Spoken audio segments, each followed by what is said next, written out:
ఖచ్చితంగా బీసీ చట్టం తీసుకురావాల్సినటువంటి ఆవశ్యకత ఉన్నది.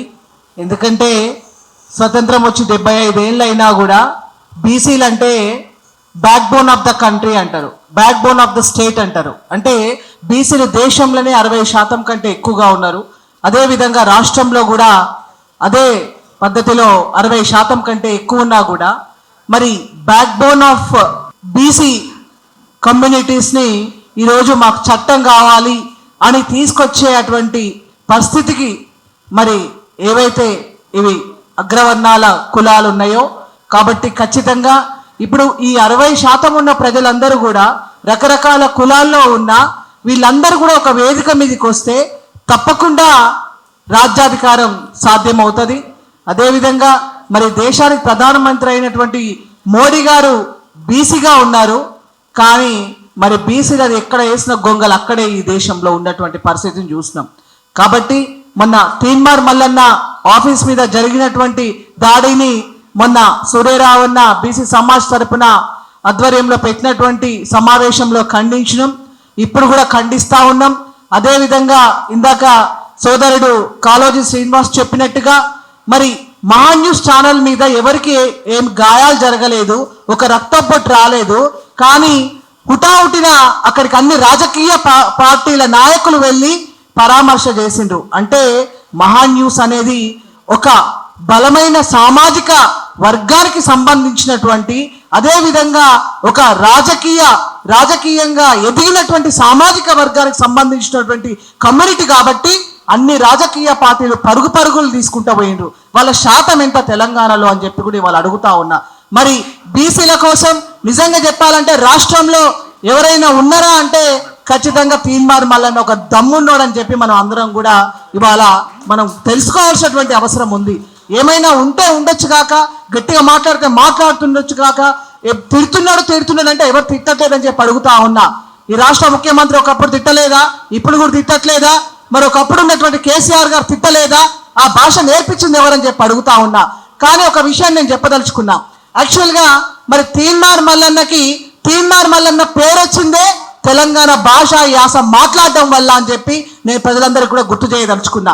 V6 ఛానల్లో తీన్మార్ మల్లన్న తెలంగాణ భాష మాట్లాడుతూ ఉంటే అరే మన భాష మాట్లాడుతూ ఉన్నాడు, మన ఊళ్ళో భాష మాట్లాడుతూ ఉన్నాడు, ఇది మన తెలంగాణ సంస్కృతి, ఈయన మన తెలంగాణ బిడ్డ అని చెప్పి అందరూ కూడా ఆ రోజు నవీన్ అలియాస్ తీన్మార్ మల్లన్నగా మారింది. V6 న్యూస్లో తీన్మార్ మల్లన్న భాష యాసను బట్టే తీన్మార్ మల్లన్న ప్రజలందరూ కూడా మరి ఇష్టపడ్డ మొదలుపెట్టిండ్రు. తర్వాత 10 ఏళ్ళు మరి కేసీఆర్ నియంతృత్వం పాలన మీద పోరాటం చేసింది తీన్మార్ మల్లన్న కాదా? మరి అదేవిధంగా ఇక్కడ ఉన్నటువంటి మరో జర్నలిస్ట్ మన సోదరుడు రఘు కూడా మరి బయటకు వచ్చి అంతకుముందు ఆయన మరి తొలి వెలుగు ఛానల్లో ఉండి గెంటేస్తే బయటకు వచ్చి ఇవాళ మరి ఆయన ఎంత పనిచేసిండు, ఆయన ఎట్లా చేసిండు, ఇవాళ ఈ కాంగ్రెస్ పార్టీ రావడానికి కారకులు వీళ్ళంతా కాదా? మేమందరం కాదా? 10 ఏళ్ళు కేసీఆర్ మీద పోరాటం చేస్తే 10 ఏళ్ళు ఈ దొరల పాలన మీద, గడుల పాలన మీద, భూస్వాముల పాలన మీద పోరాటం చేస్తే మరి వాళ్ళ కాంగ్రెస్ పార్టీ చేంజ్ చేస్తూ ఉంది. అదే భూస్వాములకు ఆహ్వానం పలుకుతా ఉంది. మొన్న తీన్మార్ మల్లన్న చెప్తా ఉన్నాడు, కవిత ఆమెకి మొన్న లాస్ట్ మంత్రివర్గంలో చోటు రావాల్సింది ఒక్క చిన్న దాని మీద ఆమెకు రాకుండా పోయిందని చెప్తా ఉన్నాడు. అది విన్న తర్వాత నాకు చాలా బాధ అనిపించింది.